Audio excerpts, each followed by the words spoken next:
Today's video is to clarify the confusion. A lot of people get confused with these verbs kan, Jian, and kan Jian. Actually, it is not so complicated. The reason a lot of people get confused is because they don't know. Jian have a function which kan doesn't have. First, both kan and Jian are free normal verbs. In this case, kan means look, watch, read. For example, kan, look, kan tian shi, watch TV, kan tian in, see a movie, or kan shu, read a book.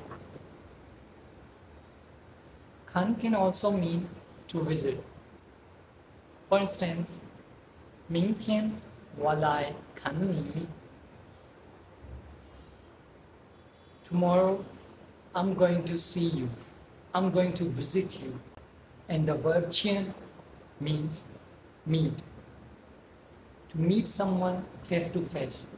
For example, you are texting your friend, 我想见你. I want to meet you. Meet face to face. In this case, kan and jian are both normal verbs. But the thing is, which is you need to know that the jian has another role. It can play a role as a complement. It follows normal verbs. The usage of jian as a complement is very common in Chinese.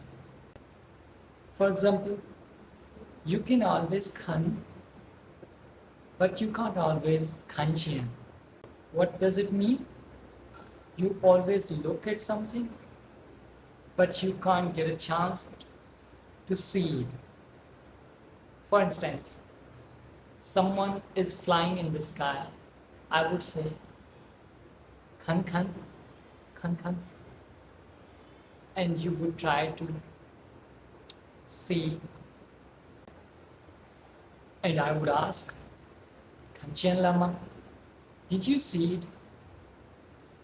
If you saw it, you would say, Kanchen La. And if you didn't see it, you would say, Mei Kanchen. Mei Kanchen. So now you came to know what is the difference between kan and jian. Jian is working as a complement of kan. It is showing the result of kan. It can happen with jian as well. Like you are saying, for example, you can say, 你去见他. You are going to meet someone, someone is going to meet someone, okay? Okay, if someone meet someone and you would ask, did you meet him? If you meet him, he would say, 见到了. And if he didn't meet him, he would say, 没见到. I'm sure now you can use kan, jian, and kan jian. Congratulations! If you like this video, give a thumbs up, subscribe my YouTube channel. 再见。